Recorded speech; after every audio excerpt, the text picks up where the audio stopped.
Guys हम लोग चर्चा करेंगे द केरला बर्ड एटलस के बारे में। A very important topic guys. State level पर पहला इस प्रकार का इंडिया के अंदर बर्ड एटलस हमें देखने को मिल रहा है, द केरला बर्ड एटलस।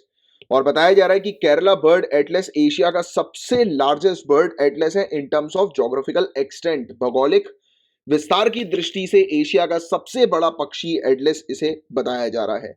और द केरला बर्ड एटलस जो है वो कंडक्ट किया गया है सिटीजन साइंस ड्रिवन एक्सरसाइज के तहत, मतलब कि विज्ञान संचालित नागरिक कार्यक्रम के रूप में इसको आयोजित किया गया था, जिसमें 1000 से भी ज्यादा वॉलंटियर्स बर्ड वॉचिंग कम्युनिटी के, यानी कि बर्ड वॉचिंग समुदाय के 1000 से भी ज्यादा स्वयं सेवकों ने इसमें भाग लिया था इस एटलस को प्रिपेयर करने के लिए।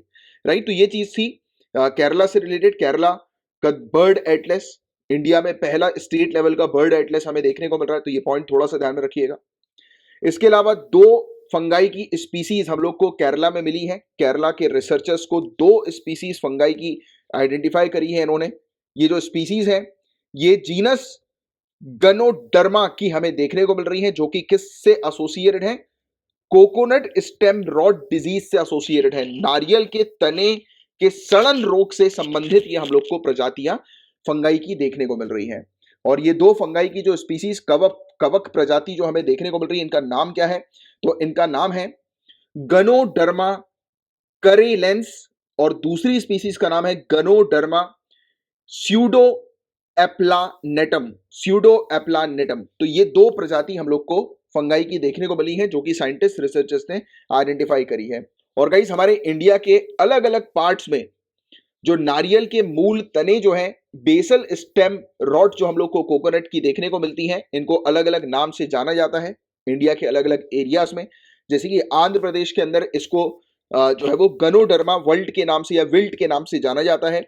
कर्नाटक के अंदर इसे अना बरोगा के नाम से जाना जाता है, और तमिलनाडु के अंदर इसे तंजावुर विल्ट के नाम से जाना जाता है। ये नारियल का जो तना हम लोग को देखने को मिलता है, राइट, तो उसके अलग अलग नाम हम लोग को नजर आते हैं। राइट, तो ये चीज है एक। और बाकी अब नेक्स्ट टॉपिक की बात करें तो लिविंग रूट ब्रिजेस की हम लोग चर्चा कर रहे हैं। डायरेक्ट क्वेश्चन आता है लिविंग रूट ब्रिजेस जो है वो कहाँ के हैं, फेमस ही है, तो मेघालय आपको ध्यान में रखना है। तो जीवित जड़ों यानी कि लिविंग जो रूट जो हमें देखने को मिलती हैं, इससे एक ब्रिजेस बनाए जाते हैं, पुल का निर्माण किया जाता है। इसको जिंग किंग जरी के नाम से भी जाना जाता है। और जो भारतीय रबर पेड़ हम लोग को, इंडियन रबर ट्री जो हम लोग को देखने को मिलता है, जिसका नाम है फीकस एल्स्टिका।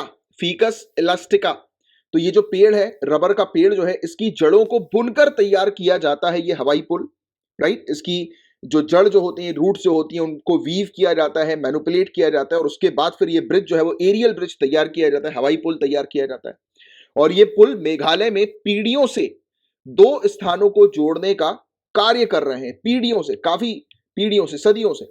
और सदियों से निर्मित होने वाले ये जो पुल हैं, वो मुख्य रूप से नदियों और धाराओं को पार करने का एक साधन और विश्व प्रसिद्ध पर्यटक आकर्षण भी बन चुका है। वर्ल्ड फेमस टूरिस्ट अट्रैक्शन भी ये बन चुका है। और गाइस ये टॉपिक न्यूज में मेघालय के लिविंग रूट ब्रिजेस का इसलिए आया है क्योंकि जूलॉजिकल सर्वे ऑफ इंडिया ने कुछ ग्रीन रूल्स जो है, कुछ नियम जो है वो बनाए हैं।